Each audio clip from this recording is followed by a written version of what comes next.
बिस्मिल्लाहिर्रहमानिर्रहीम, अस्सलाम वालेकुम। Welcome to the channel physical education with Zahid और मैं हूं आपका होस्ट मोहम्मद जाहिद महमूद। आज हम बात करेंगे कैरिकुलम डिज़ाइन प्रीलिमिनरी कंसिडरेशन के जब कभी हम कैरिकुलम को डिज़ाइन करेंगे या जब कैरिकुलम को डिज़ाइन किया जाता है तो बुनियादी कौन कौन सी चीज़ें हैं जिनको हम मद्देनज़र रखते हैं कि कैरिकुलम कैसा होना चाहिए, उसके अंदर कौन कौन सी चीज़ें होनी चाहिए और फिर उनकी वजह क्या है। उसमें चार बड़ी अहम चीज़ें हैं। नंबर 1 पे है एक्यूरेसी एनालिसिस, नंबर 2 पे है एक्सेप्टेबिलिटी एनालिसिस, नंबर 3 पे है फिजिबिलिटी एनालिसिस और नंबर 4 पे है अफोर्डेबिलिटी एनालिसिस। हम वन बाय वन इनको डिस्कस करेंगे कि एक्यूरेसी एनालिसिस से क्या मुराद है। एक्यूरेसी एनालिसिस से मुराद ये है कि उसके अंदर तमाम जो कैरिकुलम है उसके अंदर तमाम मालूमात मौजूद है, एप्रोप्रिएट टेक्नोलॉजी उसके अंदर मौजूद है। उसके साथ साथ इसके अंदर जो इंफॉर्मेशन दी गई है, जो सोर्स ऑफ इंफॉर्मेशन दिया गया है, आया कि वो ठीक है या नहीं है, फिर उसके मुताबिक वो अप टू डेट है, करंट सोर्स ऑफ इंफॉर्मेशन है, या साइंस से रिलेटेड जो भी इंफॉर्मेशन इसके अंदर दी गई है वो विद एक्सपेरिमेंट वो प्रूव है या वैसे ही एनाडॉक्टल रिकॉर्ड जो है वो कोई उठा के उसको ऐड कर दिया गया है। और उसके साथ साथ जो भी उसके अंदर इंफॉर्मेशन है वो क्या किसी काबिले कदर, काबिले एतमाद, रेप्यूटेबल जो इंस्टीट्यूशन है उससे उसकी अथेंटिसिटी चेक की गई है, ख़ास तौर पर ये साइंटिफिक इंफॉर्मेशन के हवाले से।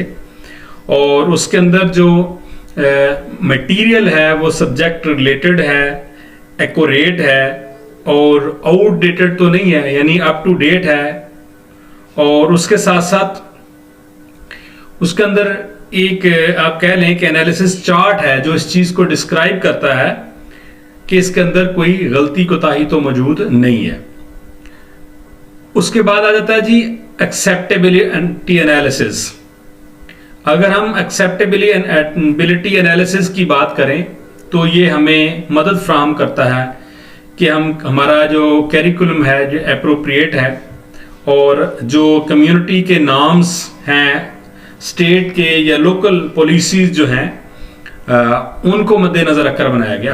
एक्सेप्टेबिलिटी जो कि नाम से ही ज़ाहिर है कि सोसाइटी को या किसी भी इदारे के लिए वो एक्सेप्टेबल हों वो सारी की सारी चीज़ें जो कैरिकुलम के अंदर हमने ऐड की हैं। तो उसमें हम ये चीज़ें देखते हैं कि जो उसके अंदर जो पिक्चर्स, ग्राफिक्स और बाकी सारी चीज़ें जो उसके अंदर ऐड की गई हैं, आया कि वो एक्सेप्टेबल हैं हमारी सोसाइटी के मुताबिक, हमारी कम्युनिटी के मुताबिक, हमारी लोकल पॉलिसीज़ के मुताबिक, हमारे रिलीजियस के मुताबिक, हमारे कल्चर के मुताबिक, सारी की सारी चीज़ें जो वो हैं वो एक्सेप्टेबल हैं या नहीं है। तो दूसरा उसके साथ है कि कैरिकुलम जो हेल्थ रिलेटेड प्रॉब्लम को डिस्कस कर रहा है उसका क्या अफेक्ट है, उसका रिफ्लेक्ट क्या है कल्चर के ऊपर, और जो यंग हैं, आप यूथ कह सकते हैं, फैमिलीज कह सकते हैं, और कम्युनिटीज़ है उसके ऊपर क्या इसका अफेक्ट है। अगर हम नंबर 3 की बात करें तो वह है फिजिबिलिटी एनालिसिस। अब फिजिबिलिटी एनालिसिस से मुराद ये है जब कभी कोई चीज़, कोई मंसूबा बनाया जाता है तो उसकी फिजिबिलिटी रिपोर्ट बनाई जाती है। अब फिजिबिलिटी रिपोर्ट से मुराद ये होता है कि हम वो चीज़ें पॉसिबल हैं, आया के ग्राउंड के ऊपर, ग्राउंड रियलिटी के ऊपर जो चीज़ें हम करने जा रहे हैं वो पॉसिबल हैं या नहीं है। जिस तरह अभी स्कूल एजुकेशन के डिपार्टमेंट के अंदर जो छोटी क्लासेस हैं, नर्सरी प्रेप, उसके लिए अर्ली चाइल्डहुड एजुकेशन के नाम से एक प्रोजेक्ट स्टार्ट किया गया जिसके अंदर एक इसी रूम तैयार किया जाता है उन बच्चों के लिए, वेल डेकोरेटेड, इक्विपमेंट होता है, अप टू डेट आप कह लें कि सोर्स ऑफ इंफॉर्मेशन। और उसके साथ साथ वहाँ पे बच्चों के लिए खिलौने और वक्त कंप्यूटराइज सारी की सारी चीज़ें इस तरह की होती हैं कि वो बच्चे ज़्यादा से ज़्यादा परसीव कर सकें। लेकिन शहरों के अंदर ये चीज़ें बड़ी आसानी से पॉसिबल हैं, लेकिन पंजाब के अंदर अगर हम बाकी सूबों की बात ना भी करें तो पंजाब के अंदर भी बहुत सारे ऐसे डिस्ट्रिक्ट्स हैं जिनके अंदर ऐसे स्कूल हैं जहां पर अभी तक भी इलेक्ट्रिसिटी अवेलेबल नहीं है। तो वहां पे अल्टरनेट सोर्सेज का इस्तेमाल किया जाता है इसके लिए। तो यानी जो भी चीज़ हम बनाएं वो इस तरह की हो सिलेबस के अंदर, वो फिजिबल हो, पॉसिबल हो, यानी बहुत ही मुश्किल और बहुत ही अप टू डेट और बहुत ही इस तरह की चीज़ों को हम ऐड नहीं करें उसके अंदर कि जो वहाँ पे उनका होना या उनको करना मुमकिन ही ना हो। तो अगर नंबर 4 की बात करें तो अफोर्डेबिलिटी एनालिसिस, जो कि अपने नाम से ही ज़ाहिर है अफोर्डेबल हो। अब ये दो तरह से है। एक तो हम अफोर्डेबिलिटी समझते हैं कि पैसे के लिहाज से कि कोई भी चीज़ हमारी जो पहुंच से बहुत बाहर हो तो हम कहते हैं हम इसको अफोर्ड नहीं कर सकते। दूसरी चीज़ इसमें है बच्चों की जहनी सलाहियत भी। तो हमेशा जब भी कभी भी सिलेबस बनाया जाता है तो उसमें तमाम बच्चों को मद्देनजर रखा जाता है, जिसमें below average, average, good, intelligent और जीनियस।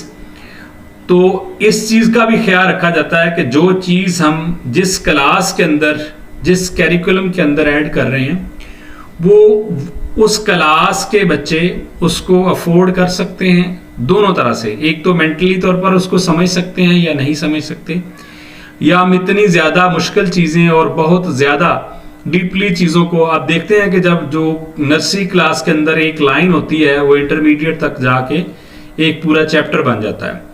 तो आहिस्ता आहिस्ता फिर लाइन से अगली क्लास के अंदर 4 लाइनें, फिर उससे आगे टॉपिक, फिर उससे आगे पूरे का पूरा चैप्टर जो कि 10-15 पेजेस पर मुश्तमिल होता है। तो इसकी बड़ी वजह भी यही होती है ताकि बच्चा उसको अंडरस्टैंड कर सके। और दूसरा इसके साथ यही भी है, जिस तरह हम अगर प्राइमरी स्कूल के अंदर खेलों की सरगर्मियों के लिए कोई कैरिकुलम बना रहे हैं तो हम वहाँ पे ट्रैक एंड फील्ड के इवेंट उनके सिलेबस में रख दें जो वहाँ पे अफोर्डेबल ही नहीं है उनके लिए, या ऐसी गेम्स रख दें कि जो स्कूल या बच्चे उसका साजो सामान ही मुहैया ना कर सकें, तो फिर इसका मतलब है कि वो हमने गलत काम किया। तो ये जब कभी भी कैरिकुलम डिज़ाइन किया जाता है तो ये 4 बुनियादी चीज़ें, और भी बहुत सारी चीज़ें हैं जिनको हम मद्देनज़र रख सकते हैं, लेकिन ये 4 बड़ी बुनियादी चीज़ें हैं जिनको मद्देनज़र रखा जाता है, और जिसमें मैंने पहले भी आपको बताया कि accuracy analysis, acceptability analysis and feasibility analysis और अफोर्डेबिलिटी एनालिसिस, ताकि